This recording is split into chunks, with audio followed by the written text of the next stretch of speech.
In the 15th century before our era, an Egyptian army marched north into Qumran. They did not choose the safest road, they chose the narrowest one. And because of that decision, history began to keep score.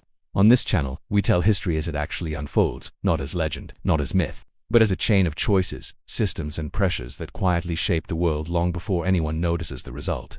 This story is not really about the first recorded battle. It is about why centralized power survived when it should have fractured, why rebellion failed before it even understood its own danger, and how discipline, more than bravery, determined who would write the future and who would disappear from it.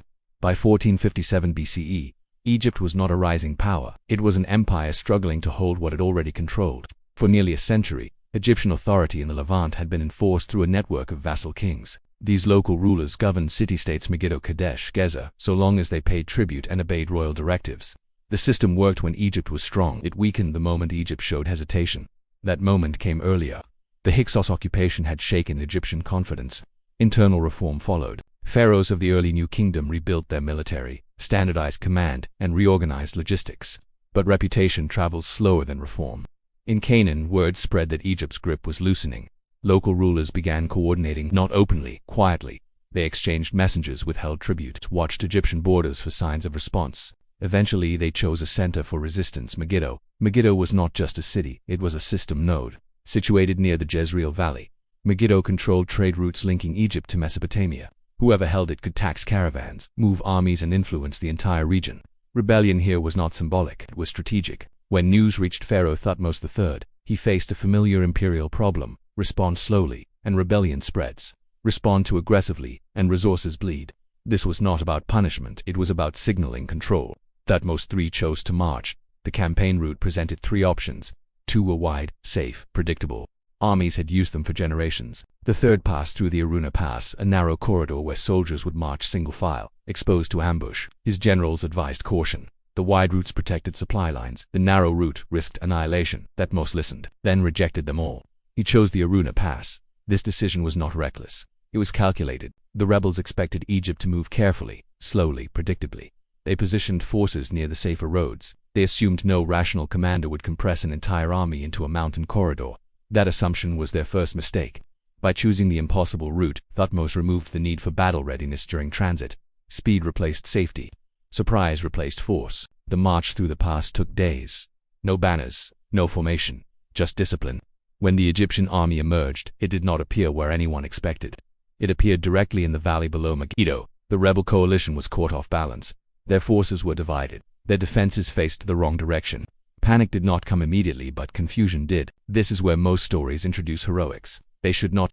What followed was not a glorious charge. It was a controlled advance. Egyptian units deployed with methodical precision. Archers established range.